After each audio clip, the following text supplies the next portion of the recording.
మౌలిక సదుపాయాల పనులకు శంకుస్థాపన. గౌరవనీయులైన ప్రధానమంత్రి గారు అమరావతి అభివృద్ధి కోసం 74 కీలక మౌలిక సదుపాయాల ప్రాజెక్టులకు శంకుస్థాపన. అమరావతి 2.0 పనులకు ప్రధాని మోదీ శంకుస్థాపన చేశారు. ఈ పనులు మళ్లీ ప్రారంభం కాబోతున్నాయి. దీనికి సంబంధించిన ఏర్పాట్లను, ఈ కార్యక్రమాన్ని అత్యంత అంగరంగ వైభవంగా జరిపించింది ఏపీ ప్రభుత్వం. అయితే ఈ అమరావతికి భూములు ఇచ్చిన రైతులు ఏమంటున్నారు, మరోసారి ఈ పనులు ప్రారంభం కావడం పైన వాళ్ళ రెస్పాన్స్ ఏంటి, వాళ్ళ మాటలోనే తెలుసుకునే ప్రయత్నం చేద్దాం. వచ్చేయండి.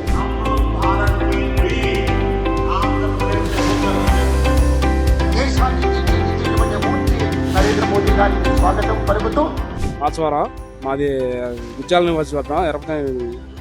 ఎలా ఉంది సభ, ఎలా జరిగింది? సభ బ్రహ్మాండం జరిగింది సార్. మేము చూడలేము అనుకున్నాం సార్. మేము చాలా ఇబ్బంది పడ్డాం. 8 కిలోమీటర్లు నడిచి వచ్చినాం సార్. ఉదయం 8 గంటలకు బయలుదేరినాం. బస్సు సత్యమిల్లి ఆగింది. అట్లా టాపుకుంటూ వచ్చారు. తాపించాం. తీరం జనం ఎక్కువ వచ్చారు.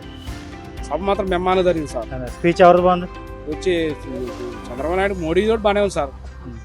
చంద్రబాబు నాయుడు కూడా బాగుంది సార్. ఎక్స్పెక్ట్ చేశారు ఎంత బాగా జరుగుతుందని? బాగా జరిగింది. ఏంటి ఎలా జరిగింది సభ, ఎలా జరిగింది? బాగా జరిగిందండి. ఏం నచ్చింది? నరేంద్ర మోడీ గారు చెప్పిన స్పీచ్ బాగా నచ్చింది. అర్థమైందా? అంటే తెలుగులో ట్రాన్స్లేషన్ చేస్తున్నారు కదా, బాగానే ఉంది.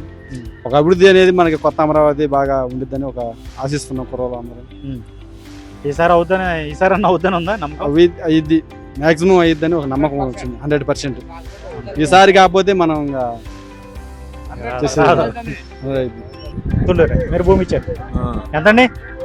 7 ఎకరాలు. మీరు ఉద్యమంలో ఉన్నారా? కేసులు పడ్డాయా?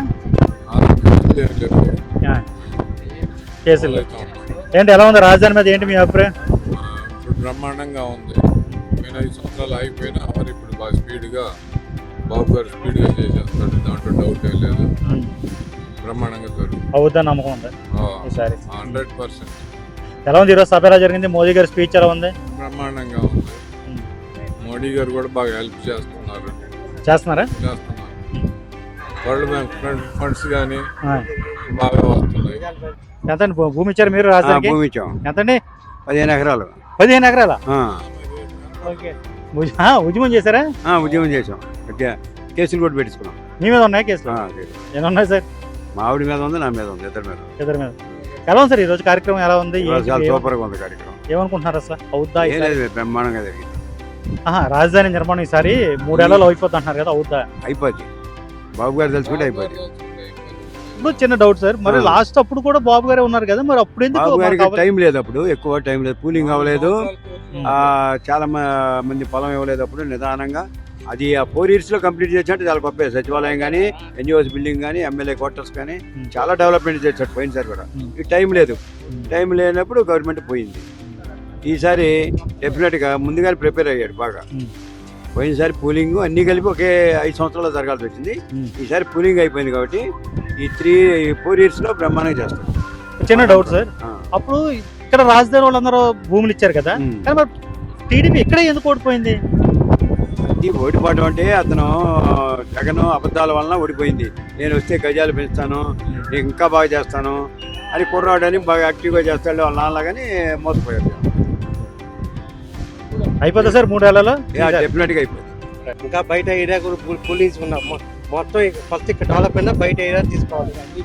ముందు ఎక్కడ చేసేసిన తర్వాత బయట ముందు ఎక్కడ చేసామంటున్నారు అంటే బయట వాళ్ళకి ఎక్కువేస్తున్నారా ఏంటి కూలింగ్? బయట తారికొండ, అమరావతికు తీసుకోమని చూస్తున్నారు. రాజధాని బయట భూములకు తీసుకోమని చూస్తున్నారు.